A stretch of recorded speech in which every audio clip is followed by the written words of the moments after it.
Pam January has arrived in WWE. What's going on, guys? Welcome to your Money in the Bank 2025 predictions, and we're also going to talk about the debut of Pam January in NXT last night. Apparently, according to Meltzer and Sean Ross Sapp and Mike Johnson and all the top websites out there, Pam January is going to be her name.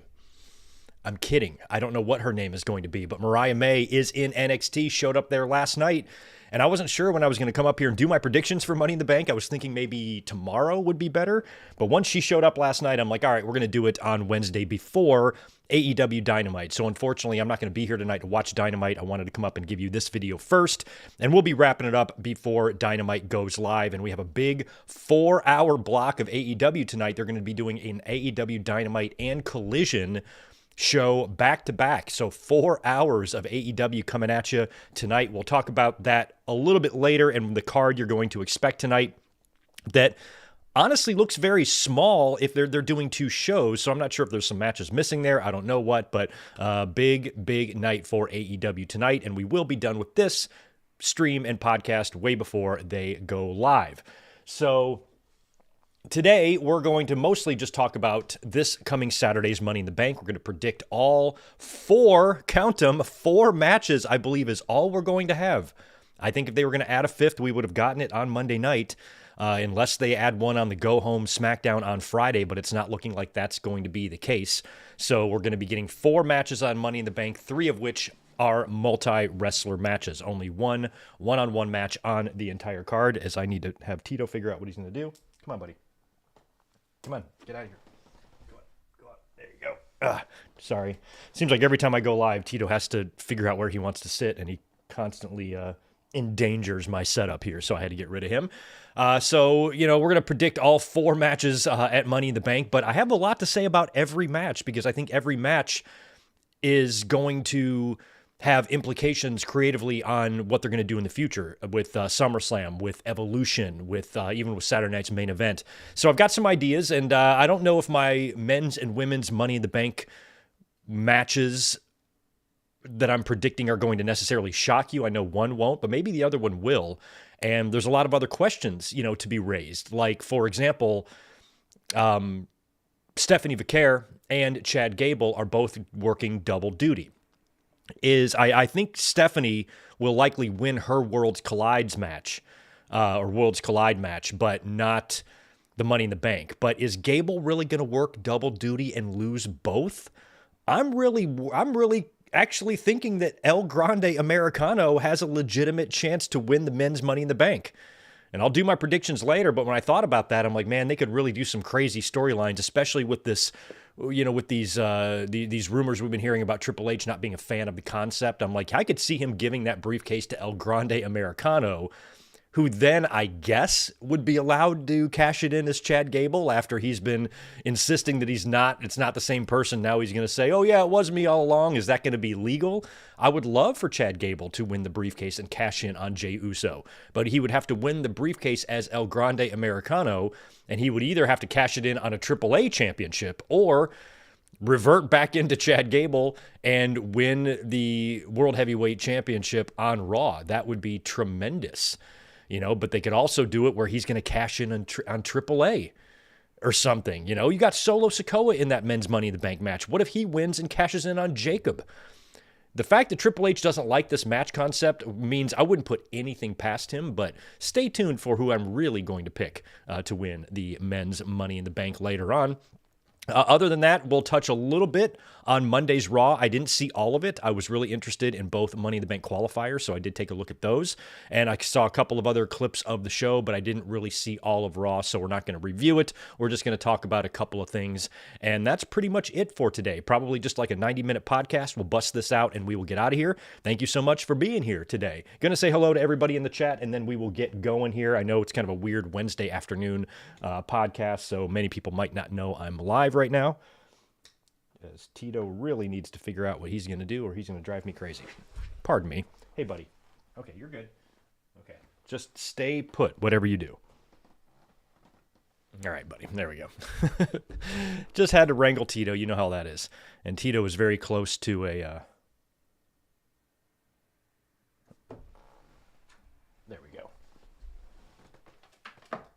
Oh, man, sorry. I have to do kitty cat maintenance while we're going live here. That's very annoying. But anyway, let's do some shout outs here in the chat, and then I'll let you guys know what to expect from us this week and this weekend, because we have a big weekend of wrestling coming up, and it's going to be fun times here on the channel.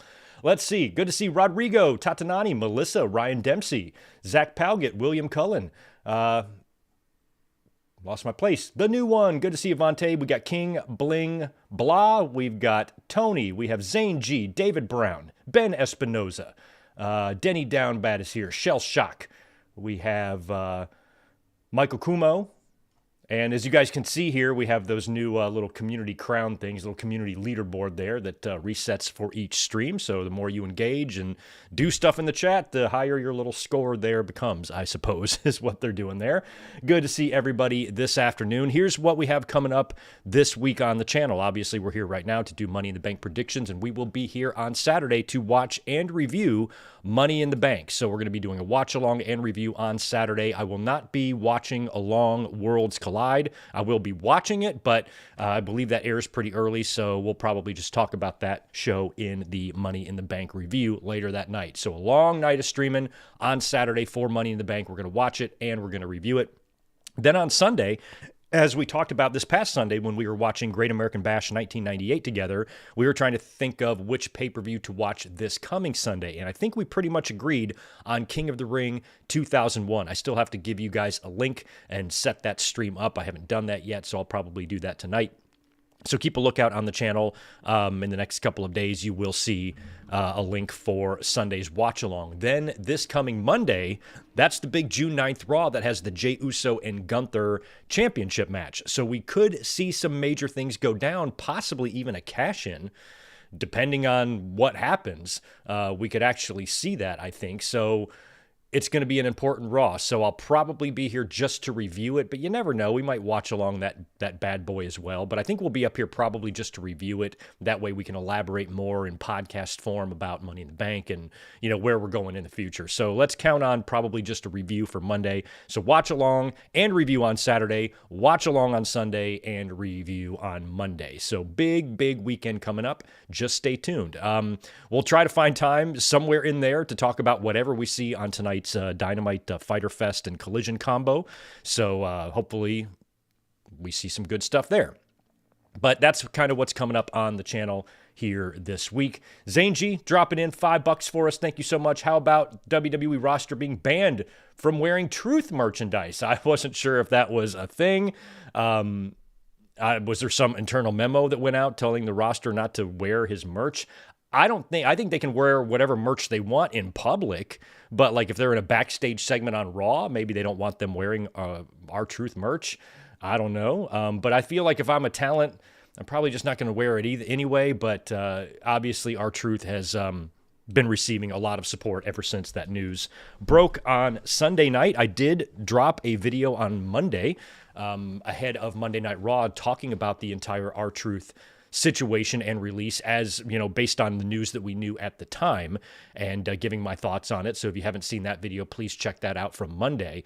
We have learned a few additional details, though. I didn't really write anything down. This is just stuff we were reading over the past couple of days, but it does sound like WWE did offer R-Truth a new deal, but kind of lowballed him on the offer. And that's what we talked about on Monday. We were just going by what the information was, by what R-Truth had tweeted. I've just been informed that I've been released from WWE. They're not going to be renewing my contract. So we didn't know if anything was offered. I was, complaining that WWE should have offered him a Legends deal or something, but I also said they might have. And R-Truth might have said, no, sorry, I'm not ready to completely retire yet. I might be 53, but I got gas left in the tank, and I want to continue going on a little bit more. We don't know what was offered, or anything like that, but it did feel like it was awfully abrupt. And WWE, regardless of what the real story is behind the scenes, what was offered, what was negotiated, and whatever, I feel like R-Truth deserved a hell of a lot better. in his release. Like we talked about, he wrestled John Cena on Saturday night's main event. Why didn't they just make that a retirement match for him or something like that, or give him some sort of a send-off and appreciation for his nearly 2 decades of service to that company? And it's been pretty shocking and pretty disappointing to a lot of wrestling fans and pretty much everybody that has ever worked with R-Truth. He's had overwhelming support from especially his peers and his fellow wrestlers in WWE. Nobody was really happy about this. And it's a shame, but that's going to be the reality with WWE being owned by Endeavor and TKO. You know, these budget cuts, you know, they're touting record profits, but yet they still have these budget cuts they need to make. And it's just a little bit shitty that these type of things are going to happen. Also, we learned not only about R-Truth's release, but also Carlito. And then a couple of days ago, I think it might have been yesterday, Sarah Logan, Valhalla, or whatever her name is, has tweeted out that she also will not be having her contract renewed, which is fine. Somebody said that she goes to these boogaloo meetings or something. I don't even know what that fucking was, so I Googled it, and holy shit. This is why stupid people win elections here, is because of people like Sarah Logan. So goodbye, good riddance. See you later, Sarah Logan. I didn't shed any tears over her dumbass leaving, but certainly, you know, the R-Truth thing was disappointing and sad. So we'll see, you know, R-Truth, if he turns up anywhere else, he can definitely go get a payday. I mean, AEW could essentially bring him in as the same exact character. It's not like he was doing a whole lot in WWE. He did right there at the end, had a couple of matches, John Cena, Jeff Cobb, a couple of JCs on his way out. But other than that, you know, he mostly just turns up backstage to make us laugh. You know, kind of like Danhausen did in AEW. Remember that video I posted a year or so ago, pitching like this Danhausen and R-Truth like one night trade, you know, one night between the two companies, AEW and WWE, coming together. Let's put Danhausen under the ring on Raw, and let's just send R-Truth to Dynamite thinking he's at Raw, you know, and just something just to let the fans know that wrestling is all fun and you shouldn't just be so divided and crazy and tribal and all of that. And WWE and AEW could come together perhaps and help the fans, you know, grasp that idea a little bit better. But of course, that would never happen. But maybe R-Truth could really show up there, and maybe he will think he's at Raw. You know, they might want to keep the entire character intact, and he's going to show up, you know, wondering where General Manager Adam Pearce is. You know, that would actually be kind of funny if they did that. But whatever he does, all the best to R-Truth, and we are kind of learning a few, you know, little details here and there coming in about his situation. Also, a lot of fans worried about Karrion Kross, because there was a report a while back that his contract was coming up this summer. And according to Fightful Select, no contract renewal has been offered to him as of yet. Fans are chanting his name. We want Kross, push Karrion Kross. He's been getting great ovations on Main Event, where he's been wrestling a lot, and when he's been turning up backstage on Raw, he gets an ovation from the crowd. And I have speculated that WWE's doing all of this on purpose. They want the fans to say, man, he's wrestling on Main Event again. Like, they want the fans to say that. They're trying to manufacture, you know, this support from the fans to rally behind this guy that's being mistreated in WWE. And my belief is that this whole thing has been done by design. And now with him, his contract coming up and word about him not being offered a renewal, I'm like, well, why not? He's actually getting the most responses he's ever gotten in the company. You know, so part of me is wondering if like Triple H went to Kross and be like, hey, look, dude, we're going to renew you, but let's just not do it officially so the fans can think you're going to get released. Hell, maybe they even release him and then they bring him back the way they did Matt Hardy or something, you know, where, you know, he's released in kayfabe and then he puts on Twitter, I'm still showing up at work on Monday. And then he shows up there. I don't know, you know, but I feel like I'm hoping that maybe the contract stuff is Kross and Triple H have had some sort of private conversation where Triple H is like, we're going to re-sign you, but we're not going to let any of this get out until it's like right near the end. Let's have all the fans panicking that you're going to be let go. That's just going to make them louder and more obnoxious and more supportive of you. And that's what we're trying to build. This is all speculation in my own head. I don't know if this is happening or not, but it feels like with Kross, the more and more support he seems to be hearing from the audience, the more WWE wants to suppress him in order to grow that support. I might be giving WWE way too much credit there. I mean, this might be just cut and dry, you know, where they're not using Kross, fans want him, WWE doesn't give a shit, and they're internally trying to decide if they're even going to re-sign this guy when his contract comes up pretty soon. But I would like to think it's the opposite. I would like to think that Triple H is thinking to himself that we might actually have something here, you know, with you. So let's kind of build this. Let's grow that fan support for you, and then boom, we strike. We'll see. We'll see if that's even a thing, but let's hope that Karrion Kross is going to be safe, because I like him. And he's been pretty interesting as of late. Like I said, Monday on Raw, didn't catch the whole show, but we did have 2 Money in the Bank qualifiers, our final 2 for the men and the women. In the women's side, we had Ivy Nile and Liv Morgan and Stephanie Vicaire. Now, the previous week, when Liv Morgan lost to Kairi Sane, I said, and by the way, Kairi picked up another win on Raw Monday, didn't she? She had her first singles win last week in like 5 years, since 2020 in the WWE, which is fucking nuts. Granted, a couple of years of that time she was gone, but she came back and she hasn't won a match on Raw in 5 years. And so fans were, oh, why did they do that to Liv? She just came back. I'm like, just calm down. She's going to win her Money in the Bank qualifier next week, until they announced that Stephanie Vicaire was going to be in that match. I'm like, oh, okay, maybe Liv isn't going to win, and she didn't. I thought it was going to take a lot more outside interference for Liv to get knocked out of that, but Stephanie basically just won. We knew Ivy Nile was in there to take the pin. She's the one who ate the loss, and Stephanie Vicaire is now qualified for Money in the Bank, and she will be in that match with Rhea Ripley, and the two of them had a little backstage meet and greet on Raw that really got a lot of the fans rumbling. You talk about 2 women that the fans are really all about. I mean, Rhea Ripley is so popular that non-wrestling fans know who she is. I've been asked by non-wrestling fans about Rhea Ripley because she's so popular and she's so hot and all that on TikTok and whatnot. And she was wearing that red thing. Oh my God. And her and Stephanie Vicaire face to face. I think some of the fans are passing out at home. I might have been one of them. So one day, those two women are going to be in the match together on Saturday. But, imagine when that one-on-one match happens. Oh my God. So Vicaire did advance. She qualified for Money in the Bank, and Liv Morgan did not. So there's still a lot going on with Liv and Raquel and Roxanne, and that's going to lead to something pretty big, I would assume, at Evolution at some point. And for all you Liv stans out there, I wouldn't worry too much. Liv's doing the best work of her career, and WWE knows that. She will find her way back to one of those 2 world titles at some point. That's an absolute given.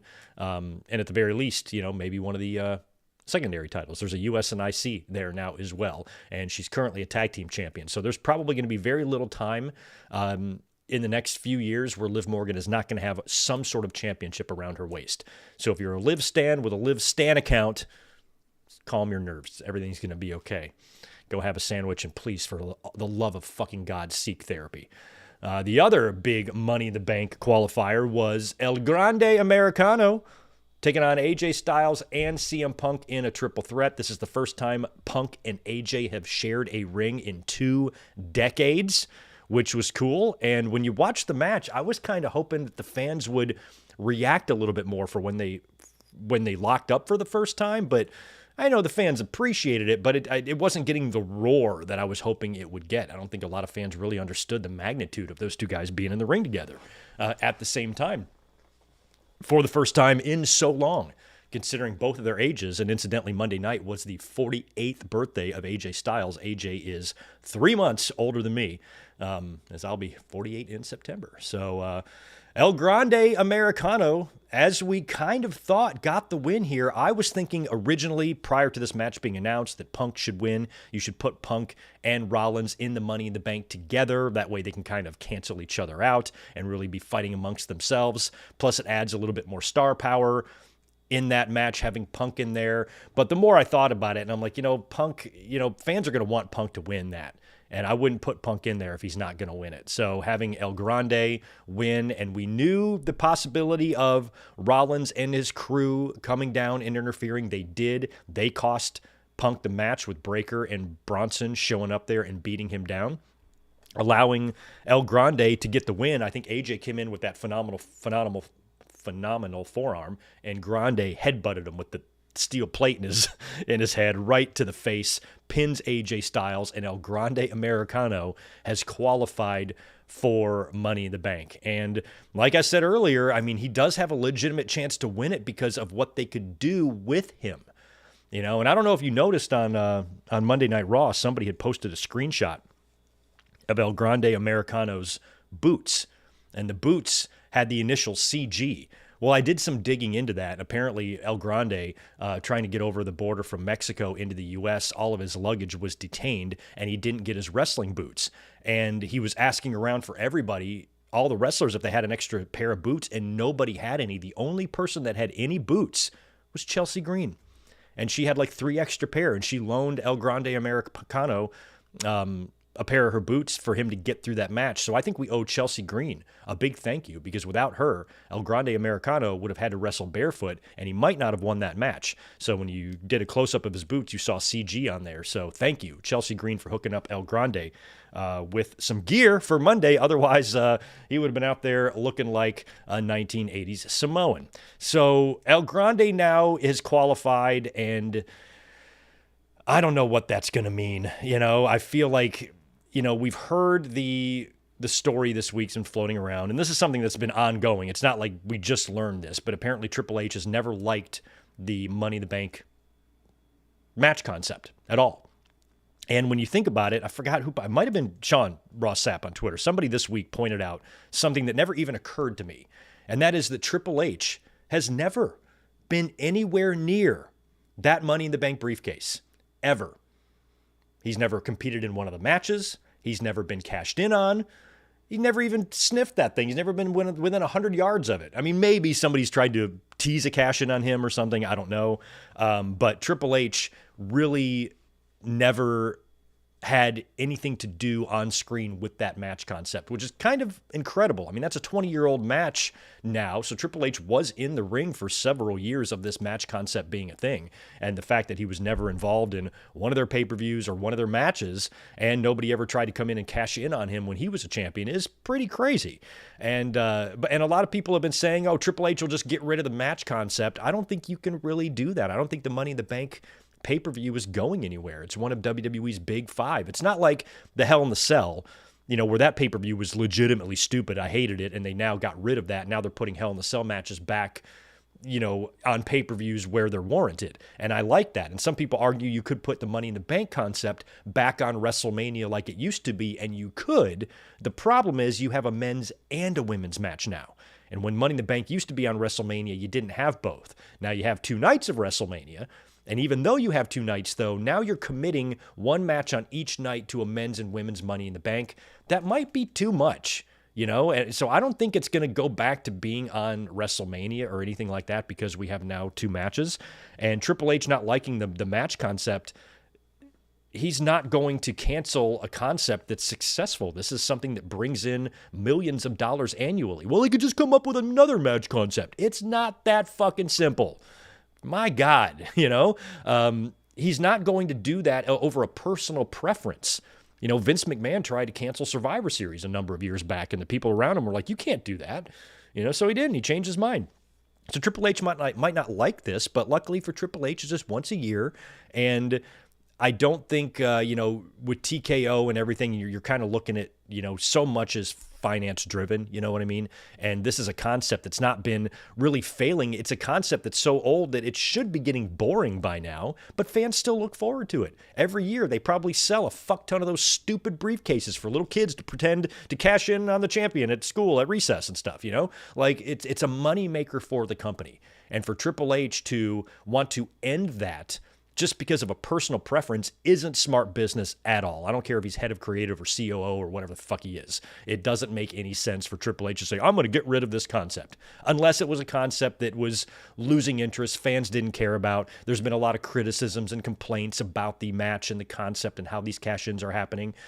Despite this concept being 20 years old, we still get entertaining and exciting cash-ins, and the fans still look forward to this. So Triple H not being a fan of the concept is not a guarantee that this match concept is going to go away.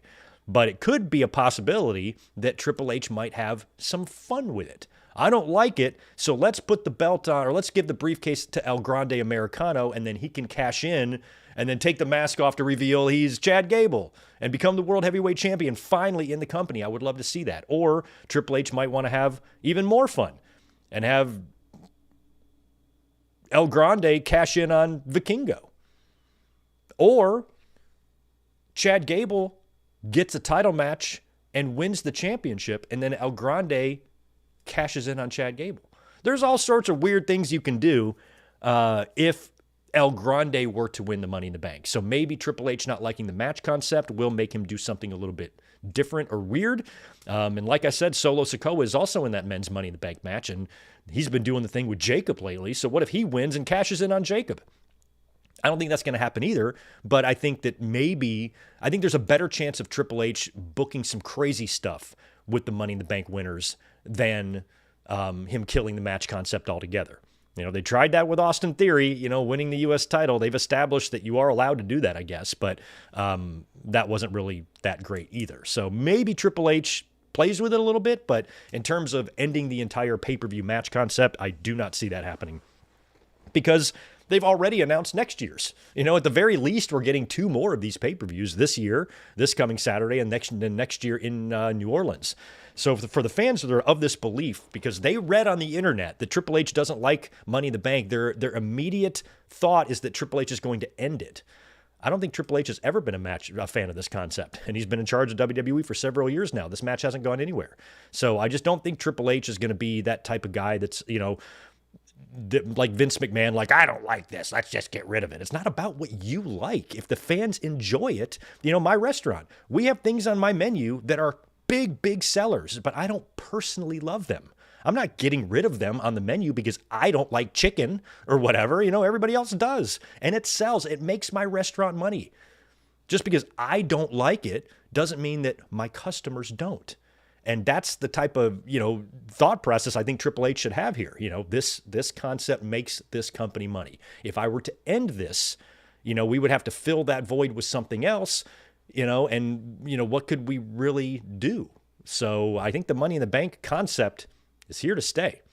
I mean, think about it. It's already a 20-year-old match. If you're 28 years old, this whole match, this match concept has been a part of your entire wrestling life.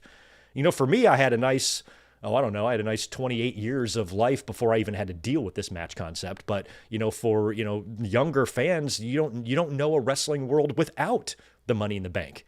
It would be weird for them to lose this concept, So I don't think Money in the Bank is going anywhere, whether Triple H likes it or not. So anyway, there's my thoughts there. But stay tuned. We're going to be predicting Money in the Bank in just a second. But before we do, we got to talk about a big debut. Last night in NXT, the Glamour showed up at the very end of the show. I didn't even see what was happening. There's a segment with a bunch of women in the ring, right? And we also saw JC Jane shockingly defeat Stephanie Vaquer for the NXT title last week, which raised a lot of eyebrows, especially since Stephanie just had a pay-per-view match, title defense against Jordynne Grace a couple days before that. Now she's losing on TV to JC Jane, which is just a random-ass, name. And that had a lot of fans instantly thinking that Mariah May, that is why JC Jane won the title, is because Mariah May is on her way in. And she did show up last night. The lights went out when all the women were in the ring. They came back on, or they didn't come back on. A spotlight came on to like that platform there in the PC. And Mariah May walked up, hot little white dress, and she says that she is here, and she calls herself the Glamour. And they did the same thing with her that they did with Ricky Starks. And that is, she's here, she's here. They're not saying who she is. They didn't call her by Mariah May. She didn't say her name was Mariah May. There was even like a backstage thing where she said, the Glamour has arrived. So it sounds like she's still going to be called the Glamour. But word is, I think it's was it WrestleVotes? Somebody had reported today that plans are for them to change her name. And like I said, I think it's going to be Pam January. I think that would be a pretty fun name to have. But that's not really surprising. Last night, the way she came in, I feel like if she was going to be Mariah May, she would have said, I'm Mariah May.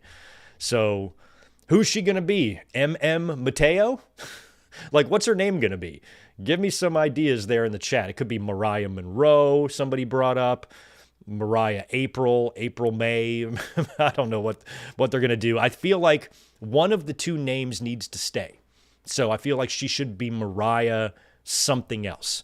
Probably Mariah with an M. So Mariah Monroe might work. We went from Ricky Starks to Ricky Saints, so maybe Mariah May will be Mariah June, Mariah September. I don't know what she's going to be, but I'm hoping at least the Mariah part of her name stays intact. That I think would help, since she's already, kind of an established person under that name. And again, we don't know what, how this works, how they determine who gets to change their name, who doesn't. So we have Ethan Page in there as Ethan Page, but Mariah May is going to be apparently something else. And I'm fine with that, really. This is something that I'm sure Mariah May is aware of, because she signed with them, and I don't think she would be inking her name on the dotted line if she didn't know what they had planned for her. So if she's somebody that was adamant about keeping her name, and WWE's like, no, we're going to change it, she either had to then agree to that or, not. And I think her real name is Mariah May or Mariah Mead. It's something like that. So it's pretty close to her real name. So we'll wait and see what she winds up being called. We're probably going to learn that next week on SmackDown. It could be Mariah Maybe. That's right, Chris. There you go. So we'll probably find out next week on NXT what her ring name is going to be. So it was cool to see her show up last night, and that's all she did. Of course, there has been a lot of Mariah May discourse online all day and all night last night. And of course, I'd say 80% of it is just fans being unbelievably weird. I don't know why it's so difficult to be normal, about something like this. I saw a lot of the repeat tweets. Seems like a lot of people just have the same shit in their head. It goes back to how everybody's programmed the same way. But I saw so many people saying the same thing. She once wrestled in Wembley and now she's in the PC. It's just as bad as there's nobody in the hard cam side on AEW. They're just as bad as them. I understand if you're a big fan of AEW, if you're a fellow sicko or freakazoid like myself, that it's disappointing to see people leave that company. I get that. I was disappointed when Bret Hart and Randy Savage left WWE, but I wasn't crazy. I wasn't a psycho about it. I wasn't losing my damn shit and abandoning all critical thinking, common sense, and human decency just out of me just vomiting out my opinions that nobody fucking asked for, but that's all you see. And I'm like, don't be that way. Don't try to act, oh, she wrestled in Wembley, now she's in a warehouse. It's such a downgrade. It ain't a downgrade. I hate to tell you. I'm an AEW fan, but she upgraded. And all she's going to do is pass through NXT. Fans have got to remove this jagged stick from their ass that makes them think she's hip toss class. It's not hip toss class, you fucking idiots. I know Cody said it in a promo once, and it tickled your little special spot, but it's not hip toss class.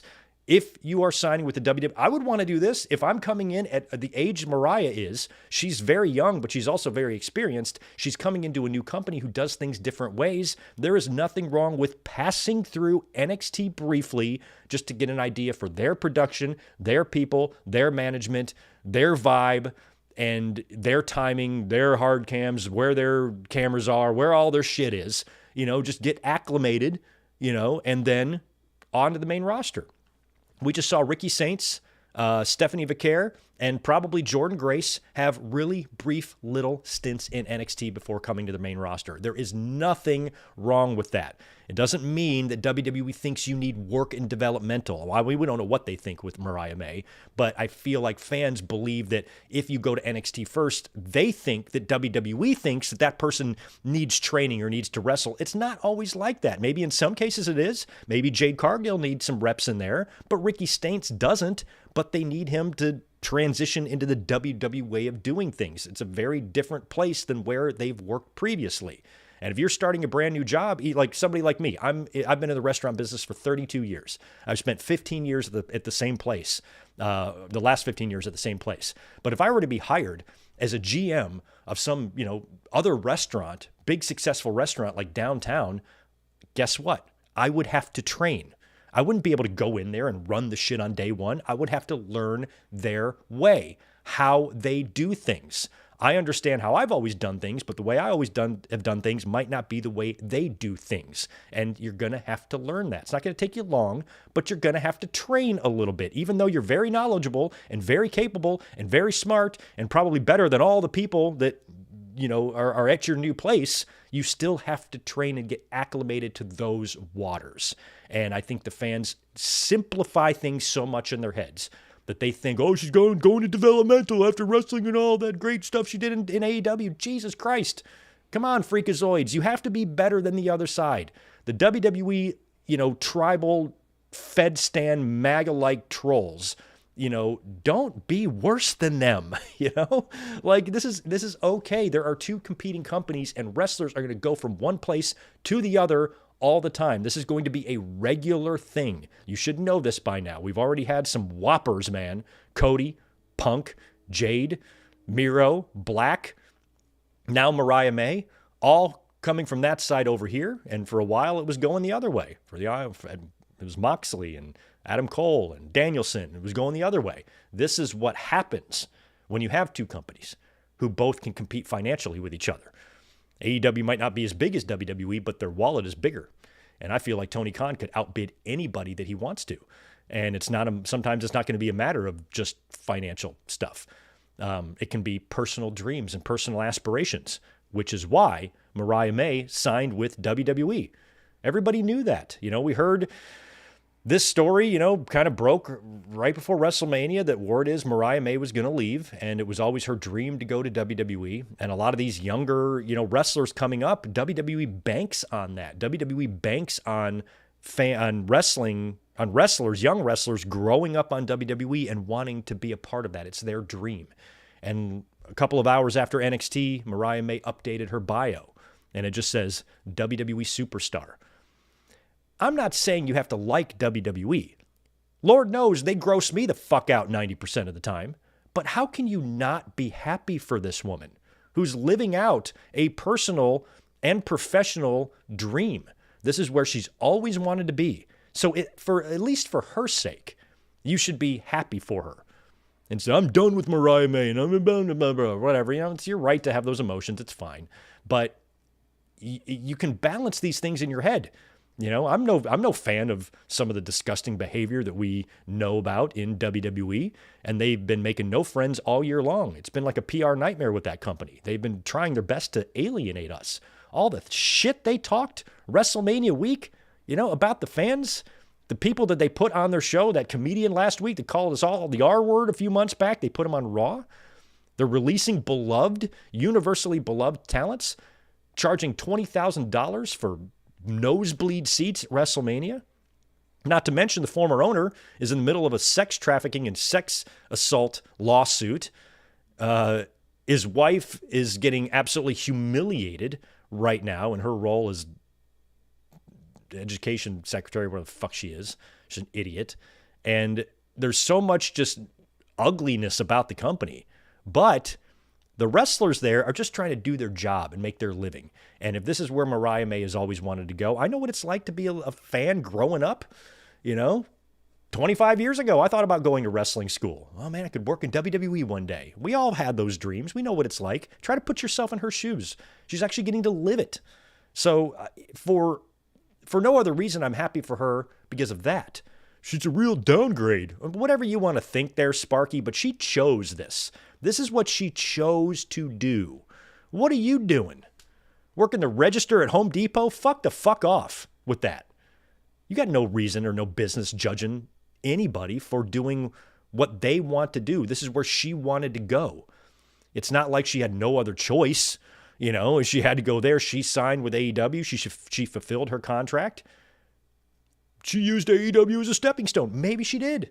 Guess what? That's business. That's business. That's what you do. She made a name for herself. She had one of the most fun 2-year runs that any wrestler has ever had in a company, along, maybe outside of Ken Shamrock. I'd say she even had a better 2 years than he did. And she goes out in the most perfect way possible, and she's able to land herself a job in WWE for a contract. What's she, in her mid-20s? If she doesn't like it there, she gets to leave. Because I doubt she signed a 10-year deal. It's probably a 3-year deal. It's probably all it is. 3 to 5. I'd say 3 probably, and max 5, but probably not 5, probably 3. And if she did sign a deal like that means she's going to be like 29 when it's up, so she could always go back to AEW if it doesn't work out. Luckily, she's young enough to where she's got plenty of plenty of career and life ahead of her to where she can really kind of do whatever she wants. So whenever I see a wrestler, no matter who it is, what side they're going to, I try really hard not to have like a tribal mentality, because I really am disgusted by that type of, that type of behavior and stuff. And when somebody gets to go to AEW and they get a big hug from Tony Khan at the scrum, I'm happy for them. When Mariah May goes to WWE or anybody else goes to WWE and they feel, positively delighted to be there, I'm happy for them. Why would you not be happy for them? The fans who want AEW to die, why would you want to take jobs away from good, talented wrestlers? Instead you're trying to pile them all into WWE. What kind of sick piece of shit are you? What kind of lonely, perverted dickbag do you have to be to pray for another company's downfall that employs some of your favorite wrestlers and some of our favorite wrestlers and provides quality television to us? You want that all to end because of a personal preference? Let me guess. That's why you want Triple H to end Money in the Bank. It's because he doesn't like it. And if he doesn't like it, they shouldn't do it. That's the way the wrestling fans are. Because they don't like something, they don't think anybody else should either. Because they are the center of the universe. Them and their cash register Home Depot job. Right there. Everything revolving around them and their opinions and what they think. And that's the mentality of the IWC, and that came out really, really hard over the last 24 hours on social media as it related to Mariah May. But I'm happy for her. I'm glad she's there. I'm excited to see what she does. The downfall needs to be studied. All that stuff. Just blah, blah, blah, blah. God almighty. So let's let her get there. Let's not panic because she's in NXT. She's probably going to win that NXT title real fast from JC Jane. I think she might even have that belt before we get to Evolution. For sure. So if that's the case, then that run in NXT is probably going to be pretty fast. And it's probably going to be no longer than Ricky Saints or Jordan Grace or Stephanie Vaquer. We're talking a couple of months. Get in there, get acclimated, fill out all your paperwork, watch your training video, and then get your ass out there on the floor on the main roster. That's all this is. I think fans read too much into, they're sending her to hip toss class. No, they're not. You're just dumb.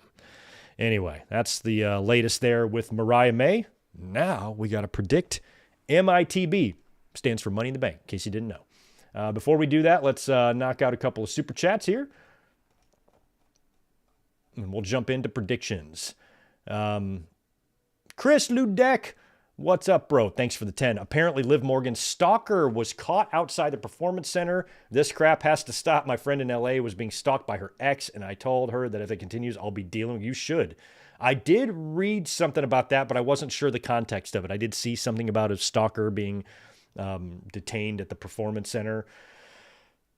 It's pathetic men. That guy that was going to kidnap Sonya Deville and stuff. It's really scary today.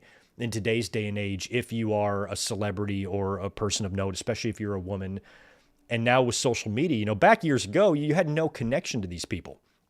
But now you can follow these people on social media, and sometimes wrestlers even follow you, which is always a good feeling when that happens. You get fans creating these false realities in their head. And then you get the dumb ones that get catfished. You get the people that send their life savings to Liv Morgan and stuff because they were, an imposter DM'd them, if you're some squirrely looking guy with 4 teeth, living in a tent in deer shit, Alabama somewhere. And, and you're getting a message from Liv Morgan who says she wants to be your friend. Okay. Wouldn't you be suspicious of that? But no, you'd be amazed. But I think that a lot of these stalkers, they just go nuts. They become so obsessed with someone. I want to be your boyfriend and all that stuff. And then they just go fucking nuts. And then you get some that are really just unbalanced, and they're the ones that get dangerous. They're the ones that start showing up at houses, showing up at performance centers, knocking on your door, breaking into your house with some duct tape so they can kidnap you.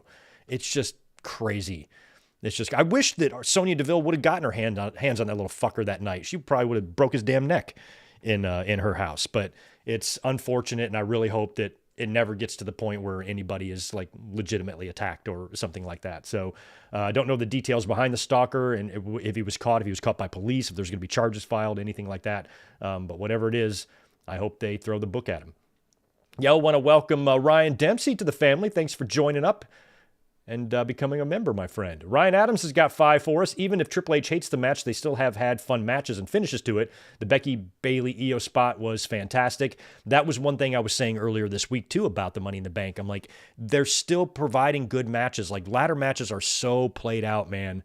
I mean, we've had, since 1994 in WWE when they started the ladder matches, we're talking 31 years now of ladder matches, of multi-man ladder matches, TLC matches that were going crazy there, plus just regular ladder matches that are on TV during the early 2000s with the Jerichos and the Benoits kicking asses. And then in 2005, you create Money in the Bank. So between ladder matches in general, all the TLC matches they do, the TLC pay-per-views, and the Money in the Bank ladder matches, 2 of them now every year, with all of these ladder matches, they've run out of stuff to do. The creativity well is completely dried up. And so whenever you can still have unique finishes, exciting matches, that means the concept is not dead. And despite how old and played out some of these matches seem to be, they still can provide us some fun. And until that fun goes away, I don't think the match is going to go away. So you're exactly right, Ryan. Ryan's got 5 more. Wonder if they were making Mariah change her name because it's her shoot real name, so trademarking it might be a pain. Yeah, you don't really know with any of these things how it all works, because there's other people that use their shoot names. So you just don't know. You just don't know. Chris, yeah, Mariah Maybe. That's awesome. That's what they should call her. Mariah Carey, Mariah Min, Mariah Monsoon, Mariah Stefani, like Gwen Stefani. Okay. Mariah Martinez. And we are going to get at some point a Mariah May and Tiffany Stratton match. I got an idea for Tiffany and what might happen at Money in the Bank later on. Rodrigo, thank you for the $2. Wardlow, and to WWE next, an update with him in AEW. Fightful Select did post an update on Wardlow, but I have not yet read it yet. So I'm not sure the deal with him, but I did see the notification about that. Oh, yeah, Chris, thank you for the 10. I heard about the live catfish and a guy sending his life savings to someone pretending to be her. But yeah, my friend in LA is very pretty but scared. So if I see him, he's going to have serious issues. I've known a lot of very pretty women before that have had to deal with just really crazy exes. And, when you get somebody just obsessed with you, I'd hate to be a woman in that situation. You just got some obsessive dude that just cannot, I just don't want to even think about it. Where'd it go? Oh, there we go. Okay, we're back. All right, we are caught up on that. Right on. Okay, let's go with our Money in the Bank predictions. I am amazed that this is only going to be a 4-match card. That's really, really crazy. But again, I guess that's all we're getting. I suppose Friday on SmackDown they could perhaps maybe add one more, but I don't think so. I think this is going to be it, and I think a lot of these matches are going to be given also a lot of time. As well. Just trying to straighten myself out. Tito was messing with stuff. There we go. Right on. Yeah, let's start predicting Money in the Bank here. I think we need to start with, I guess, the only singles match on the entire card, right? It's going to be Lyra Valkyria defending her Intercontinental Championship against Becky Lynch. We saw these two have a little promo battle on Raw, and I've really been impressed with Lyra Valkyria. I've talked about how I don't like her name. And even the bird thing I didn't like at first, but it is getting over, So I'm disliking the bird portion of her gimmick a lot less than I used to, but I don't think I'm ever going to get used to that name.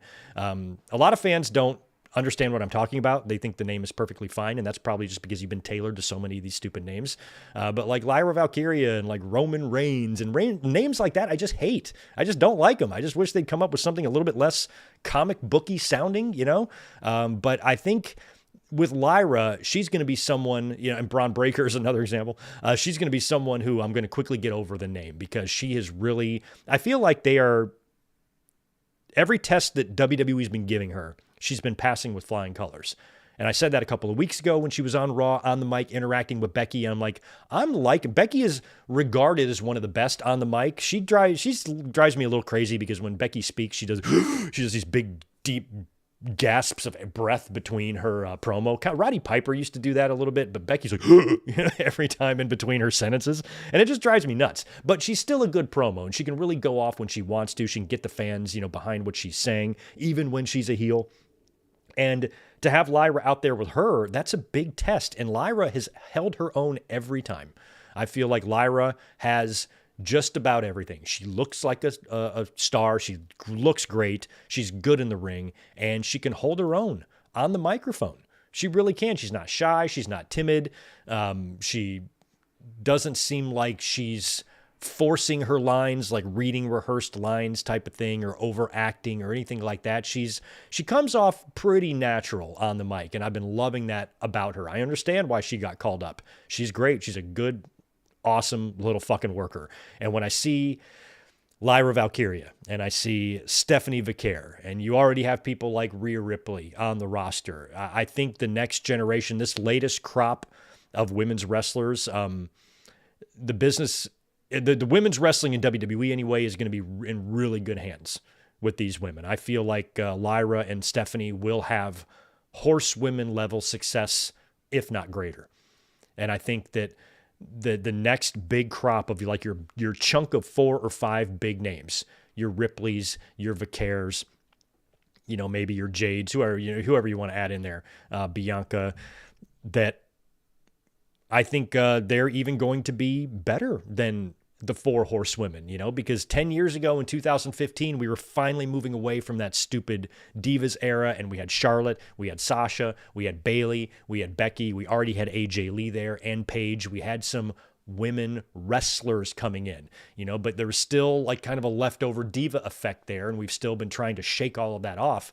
Now I feel like, they have gotten there, and the women are going to be even more talented and more capable than they were back in 2015, when we thought that the 4 horsewomen were the greatest thing we've ever seen, because we've been dealing with Summer Rae, and Candice Michelle for the past fucking 8 years. And now we actually have some wrestlers in there. And I just see a really, really bright future, at least for women's wrestling in WWE. They've got some women there that are really going to easily be able to grab that baton and carry it. It's not, WWE's not going to have to rely on the 4 horsewomen, for the next 20 WrestleManias to keep people interested. They're going to have enough women, coming up through the ranks that are going to keep that division fresh and exciting. So Lyra, her little interaction with Becky on Monday was great. However, she's already got a couple of wins over her, and I feel like this is Becky's match to win. I thought Becky was going to win the Intercontinental Championship originally, and then maybe Lyra would win it back from her. But instead, Lyra won, and I believe Lyra won again. And now this has got to be Becky's match. There's the little stipulation here that Lyra is going to have to raise Becky's hand if she wins.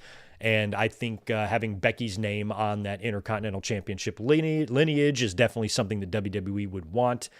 And you got to think about Bayley. You got to remember Bayley. Bayley was attacked and taken out of her WrestleMania match by Becky. We've been expecting to see Bayley turn up at some time, at some point. So she could show up at Money in the Bank and cost Becky Lynch the match, or she could show up after the match and attack Becky Lynch, or she can show up in a couple of weeks on television when Becky is champion to set up a match at Evolution. That's what I think they're going to do. I think it's going to be Becky winning here from Lyra, and then either challenging or getting challenged by Bayley at Evolution for the IC title, or you make it a 3-way, or it's Lyra, Becky, Bayley at Evolution for the IC. I think it's going to be one of those situations, but I think Becky will win on Saturday and become the new Women's Intercontinental Champion. All right, the women's Money in the Bank match. We'll do that one next. It's Stephanie Vicaire, Alexa Bliss, Roxanne Perez, Naomi, Rhea Ripley, and Julia. Now, this is a much more impressive field than the men's. When you look at the men's field, it's like, come on, what are they doing? Not the most star-studded match we've ever seen. But the women's, holy shit, you could make a case for every single one of these women to win this briefcase. You really could. Especially Stephanie Vicaire, who's already now on the main roster, receiving superstar-like ovations from the fans. You got Alexa Bliss in there, Roxanne Perez even. Imagine if she had that briefcase and the problems that would cause with her and Liv and Dominic. Of course, Julia, I don't think she's receiving the reactions quite as positively right now as Stephanie Vaquer is on Raw, but I think Julia eventually will. I do think fans will like and appreciate her because she's awesome. So when you look at the field, you're like, damn, anybody could win this. But I'm sticking with who I predicted before the qualifying matches even started. Before we even had our first women's Money in the Bank qualifying match, I said my pick is Naomi. And I am sticking with that pick. It does not need to be Rhea Ripley. A lot of, because now you're starting to get, we've talked about this a couple times, you're starting to get that contingent of the audience that she's winning too much and she's politicking because they're all stupid. So you have to listen to that. And so those fans are kind of like, Rhea's going to win it, isn't she? She's going to win it. She's going to win it. She doesn't have to win it. Rhea Ripley, now I'm not saying they're not going to have her win it, but the assumption and this just belief that Ripley's going to win. Why would she win? She's Rhea Ripley. I feel like she's good enough to earn herself title shots at any time. Although, she's fallen short her last couple of attempts. So the more opportunities she misses, the more desperate she might get. And that might be the story they're telling. But with Rhea Ripley, who's very over as this badass babyface, I'm not a big fan of badass babyfaces winning the briefcase. What's Ripley going to do? Come in and cash in on a compromised Io Sky? The two have a rivalry, obviously, but there's also a genuine respect there, too. So that doesn't really seem like within Rhea Ripley's character to win the belt in a cheap way, with a cash in, where Naomi would make much more sense. And I like Naomi more than any other woman. Like when I was trying to think about it today, I'm like, well, hypothetically, I don't want to just blindly pick Naomi. Let's try to think about scenarios for all these other women. And that's when I started thinking about the Ripley one. And I'm like, I wouldn't put it on Ripley. Ripley can probably get a title shot at Evolution or SummerSlam without needing the briefcase. So I don't think you need it to be Ripley. Julia obviously would be fun. Roxanne would be fun. Alexa would be fun. Stephanie Vaquer would make sense. All these women could really hold the briefcase. But at the end of the day, I want Naomi. She lost to Jade Cargill at WrestleMania in a match that I predicted her to win. And once she lost that was my first thought. I'm like, oh, maybe she's losing because they're going to have her win Money in the Bank. And I think that's what's going to happen. And what I would like to see is for Naomi to win the Money in the Bank. And then maybe at Evolution, whatever Tiffany Stratton does at Evolution, Naomi cashes in on her at Evolution. Now Naomi is champion, and she goes into SummerSlam to face Jade Cargill and Bianca Belair in a triple threat match. That's how I would do that. Because they've been teasing the story. You got to think about where would that briefcase make the most sense with the stories. Roxanne would be fun. Alexa would be fun, but I think Naomi would be the most fun because on TV every week, she's been having these issues with Jade and Bianca, and the three of them have kind of been connected for ever since prior to Elimination Chamber, all the way to dating back to last year's WrestleMania when they were in that 6-woman together. So running that triple threat at SummerSlam for Naomi's championship and Naomi retaining, that's how I would do that. So I'm predicting not only Naomi to win the Money in the Bank, but to cash in on Tiffany at Evolution and then defend against Bianca and Jade at SummerSlam. So it will probably be like, it might be Tiffany versus one of them at Evolution. It might be Tiffany versus Jade, or it might be Tiffany versus Bianca at Evolution. And then Naomi comes in and cashes in. Something like that. It doesn't have to be at Evolution, but I feel like her cashing in on Tiffany makes the most sense. So I'm going to predict Naomi to win Money in the Bank in the women's match. In the men's match, we've got LA Knight, Penta, Andrade, Solo Sikoa, Seth Rollins, and El Grande Americano. So when you look at that field, you got to cross out Andrade, Penta, and probably Solo. Now, some fans have Solo winning. Some fans have Solo winning and cashing in on Jacob Fatu. I would hate that, but I could see it as a possibility. I'm not ruling that possibility out. I don't think it's going to happen, but I could see Triple H doing it. They've cashed in on the U.S. title before, and also, like we just talked about earlier, Triple H doesn't like the Money in the Bank concept.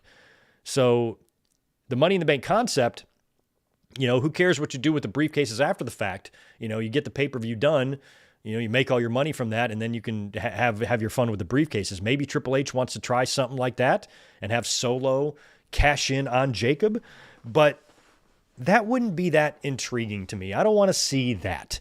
Obviously, Seth Rollins is in this match, and Rollins, I think a lot of people feel like Rollins and Ripley are the favorites. I don't think that they are. Rollins, his crew costed Punk his qualifier on Monday. I think, you would think that Rollins has enough backup here that if Sammy or Punk tried to come out and cost Seth the match, that Seth would have a roadblock there. He'd have two beefy guys almost standing guard out there, making sure nobody can interfere and screw Seth over.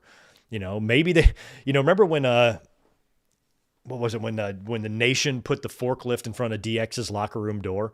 Maybe you do something like that backstage. Maybe CM Punk drives like a forklift in front of Heyman's door where him and Bronson and Breaker are hanging out watching the match. So he blocks them, and then when they run out to attack Seth, they can't get out, but Breaker and Reed are so strong that they actually break the door and tip the whole fucking forklift over. But by the time they run out there, it's too late. Type of thing, like kind of lock them, barricade them in the office, but also let them get out because they're so strong, but they just don't quite make it in time. So it is going to be weird if you just have Punk or Sammy or both or somebody come out and cost Rollins the match when he's got backup like he has. So maybe it's not Punk or Sammy. Maybe it's Roman Reigns that shows up at Money in the Bank and tries to cost Seth. Maybe it's all three of them. Maybe Rollins has his crew out there, and then Sammy comes out, he's taken out. Punk comes out, Breaker and Bronson Reed neutralize him. And then Seth, everybody else is knocked out on the outside of the ring. Seth is in the ring by himself to climb up the ladder, and then Roman Reigns' music hits. And of course, Breaker and Reed try to head him off, coming through the entranceway, but he comes through the crowd instead. Spears Rollins, takes him out, brawls with him through the crowd, and then somebody is left to crawl in, climb up the ladder, and grab the briefcase. But who's that going to be? I'm going to predict LA Knight to win Money in the Bank. I feel like it's him.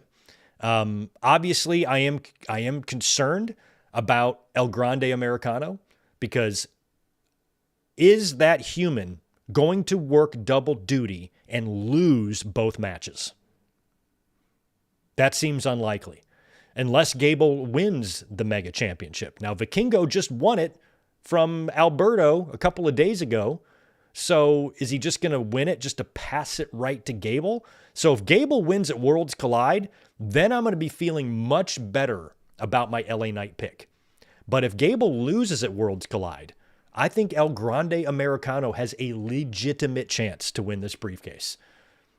I don't really want that. I feel like LA Knight is the better option there. But I think El Grande is possible. So I'm actually kind of rooting for Gable to beat Vikingo. I hope he does, because then I feel like I can rule out El Grande Americano in the Money in the Bank match. But I'm still going to predict LA Knight, because I feel like, number one, if LA Knight, he came close, before in the Money in the Bank, that 1 year, everybody wanted him to win. He's had some championship matches. He's in his 40s. If you're going to ever make this guy a world champion, I argue that ship might have already sailed, but you got one more last chance, because you currently have a world championship in that company that's on kind of one of the weaker world champions, And we've been talking about getting LA Knight over to Raw because I feel like he's dried up all the creative things he could do over on SmackDown. We're not going to get a draft. So him winning the briefcase, I would absolutely have him cash in and win the World Heavyweight Championship. Give him a small run. Able to give Jey Uso and LA Knight both a run this year. That would be great. So what I'm hoping is that Seth Rollins gets neutralized by either CM Punk or Sami Zayn or Roman Reigns, and he's taken out of that match somehow. And we get LA Knight winning the briefcase. Because I believe, unless something happens crazy on that June 9th Raw, I feel like Rollins, I've been saying that he doesn't need the briefcase because I feel like Seth Rollins is going to get a world championship match at SummerSlam. And that's one you can book. Because if Seth has the briefcase, that means he's not going to be booked in a championship match at SummerSlam. He's going to be booked in a different match. Maybe him and Punk wrestle one-on-one one more time at SummerSlam, or maybe him and Roman wrestle at SummerSlam on night 1, and then Seth cashes in on night 2.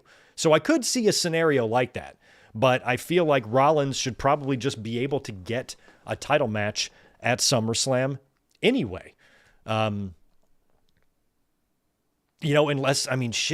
they could run WrestleMania back. What if Rollins wins the briefcase, cashes in on Jay, and then at SummerSlam, you redo the night 1 main event, but now it's for the championship. Rollins, Punk, Roman for the title. You might do that at SummerSlam, which means you're going to have a pretty quick cash in. But I also have Naomi cashing in kind of quick. So what I would like to see is for LA Knight to win the briefcase and just hold it for a while. Hold it until Petco Park, right here in San Diego. I'm going to be there at Survivor Series. It's going to be a great venue for Survivor Series because Petco is a beautiful place. So LA Knight cashing in Petco Park at Survivor Series. That's what I would do. And I'm picking LA Knight to win the men's Money in the Bank briefcase. But I would say it's down to Knight, Rollins, and Grande. I'm canceling out Penta, Andrade, and Solo. I know Solo is on some people's radar. He's not on mine. I think Solo would be a very disappointing winner. Fans don't want that. They don't want it at all. And I'm going to be disappointed if he wins. I'm not saying he's not going to win. I'm predicting him to lose it. I'm predicting LA Knight to win, but I could totally see WWE doing that. But I would be bummed out if that happened. Plus, that's going to put 2 SmackDown people winning the briefcase, and technically with my predictions, that's going to be the same.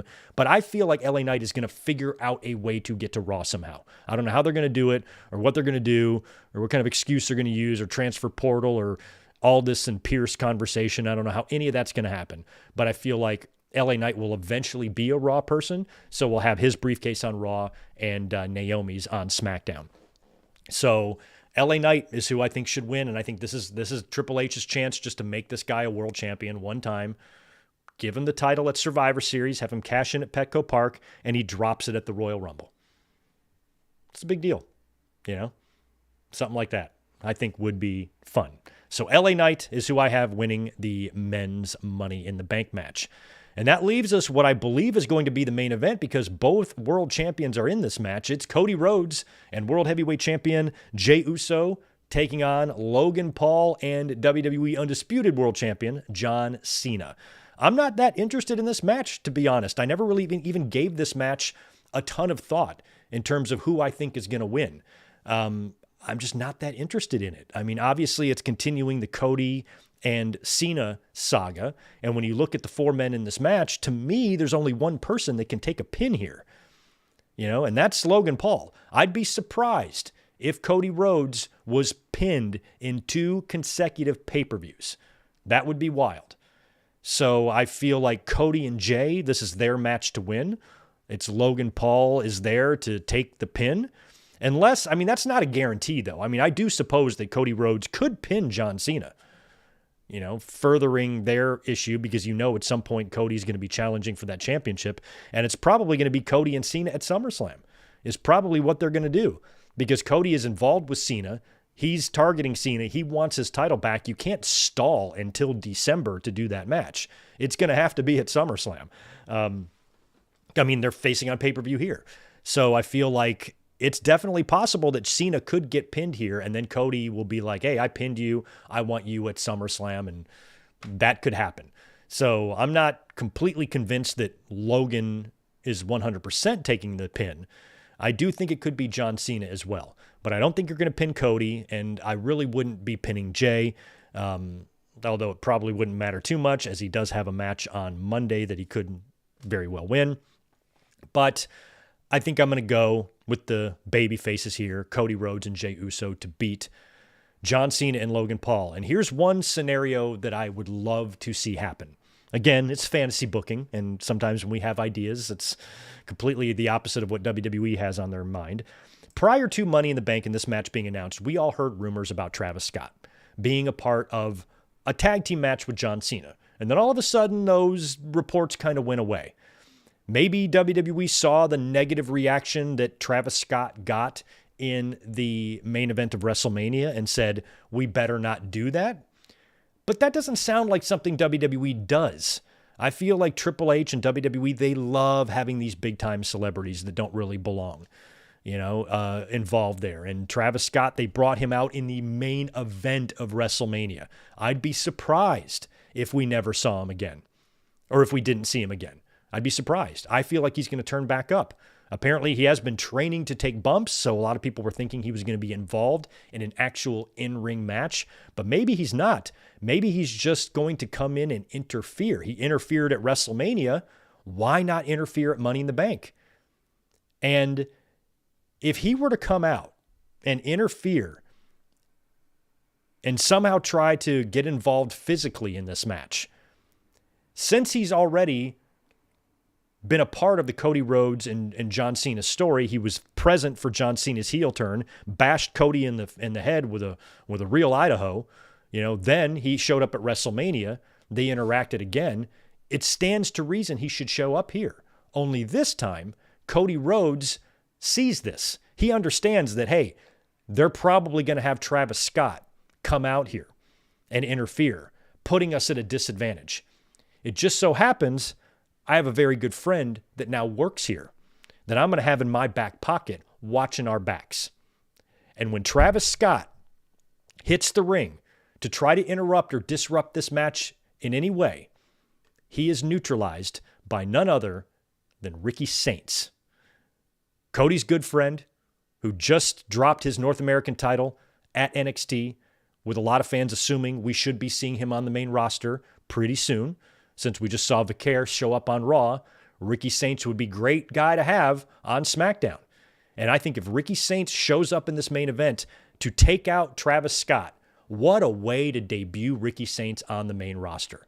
Because I've been wondering, when he does get moved up, how are they going to debut him? Are they going to reference the friendship that he has with Cody Rhodes? He's got a good ally there. The top star in the company is his good friend. So let's put him on SmackDown. Let's associate him with me. That's the best way, I think, to debut Ricky Starks on the main roster, is have him show up here in this main event to take out Travis Scott. And now he's on SmackDown. And now he's already got the rub with Cody and John Cena. That's the way you bring him in. And then from there, it's sink or swim. And then if, things don't pan out, or if he's, doesn't live up to the hype and the excitement that he had upon his debut, then that's theirs to deal with later.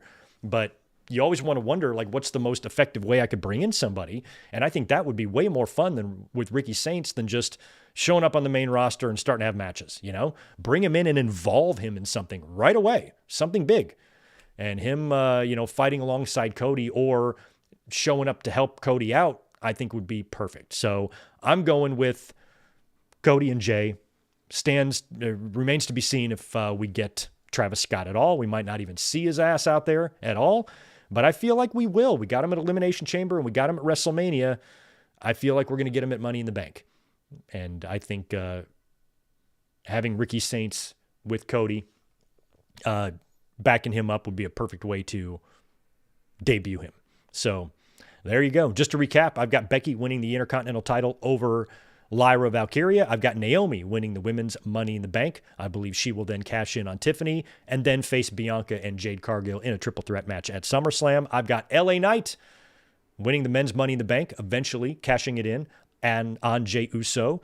Eventually cashing it in on the World Heavyweight Champion in Petco Park at Survivor Series.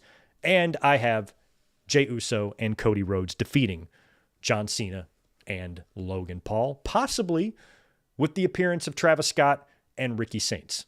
We will see. Like I said, tonight we have a big 4-hour block of AEW television. They're going to be broadcasting Dynamite and Collision back-to-back. So help me out here, because I don't exactly know. If you're watching Dynamite on TBS, do you have to switch platforms to watch Collision? I don't know that. But I think if you're watching on Max, you can just watch the 4-hour block straight through. Do I have that right? Can you watch all 4 hours on TBS? Or is it a TBS Max combo? Or if you have Max, can you watch everything on Max? I actually don't know how that's going to go down. I'm not going to be home. I got to go to work, so I'm going to watch it later tonight. But here's what we have for AEW Dynamite Collision Fighter Fest 4-hour show advertised so far. Jon Moxley versus Jay Briscoe.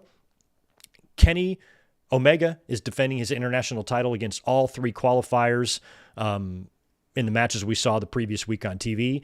It's Mascara Dorada, Claudio Castagnoli, and Brody King, all challenging Kenny for his international title, and I'm sure Kenny will retain there. We got a tag match, Toni Storm and Mina Shirakawa. They'll be taking on Julia Hart and Sky Blue. We've got FTR in action, and we will hear from the Hurt Syndicate. And this is all courtesy of just the match graphic that AEW has posted on social media. And when you look at that graphic, that looks like it's only one show's worth of matches. You know? Like, it's only 1, 2, 3, 4, 5 matches and 2 interviews. A lot of times that's how much we get on Dynamite by itself.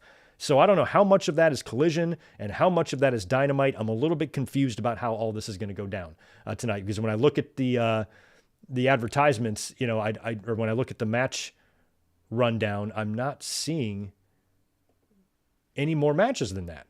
So I don't know what's going on there.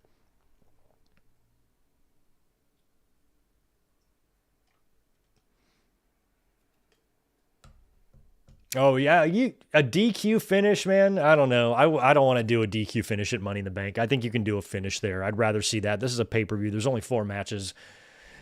Doing a DQ finish, it's so King of the Ring 95, you know. I don't want to do that. Spartan Sprinkles, thanks, bro. EGA got stopped at the border for C-Cane and roids. I don't know who EJE is. I don't even know who that is.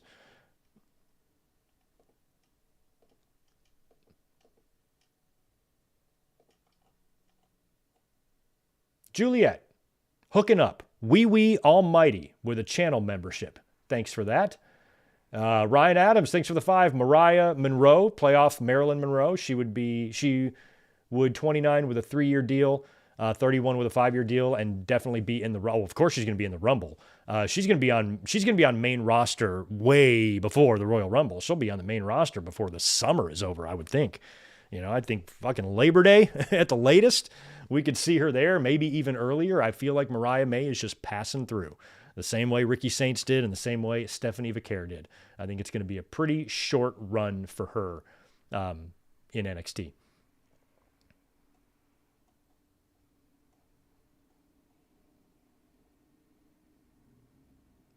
Joe Hendry at Money in the Bank, I guess.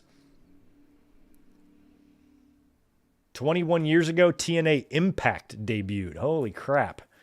I guess, yeah, wow, 2004, huh? I know they were formed in, 2002, and they were doing, like, the weekly pay-per-view thing. I never really watched TNA, like, back then. I was kind of I was coming off the Attitude Era. I was, like, 25. I had a lot of other things going on in my life. I didn't even know where I could really access TNA, and I didn't really care. You know, I lived through the Monday Night, the Rock and Wrestling, the Monday Night Wars, and the Attitude Era. I just got done with all that.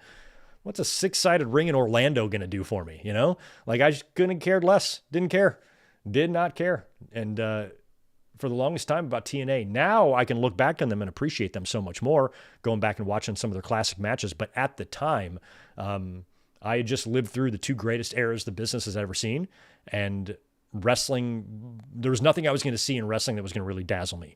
And I think my fandom suffered because of that. So interesting stat there from the Juliet. Thanks for the $2. That is wild.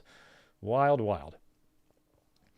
Yeah, I used to give TNA a lot of shit back in the day. I don't have anything against TNA. And I never really did. It was, it was just more of, kind of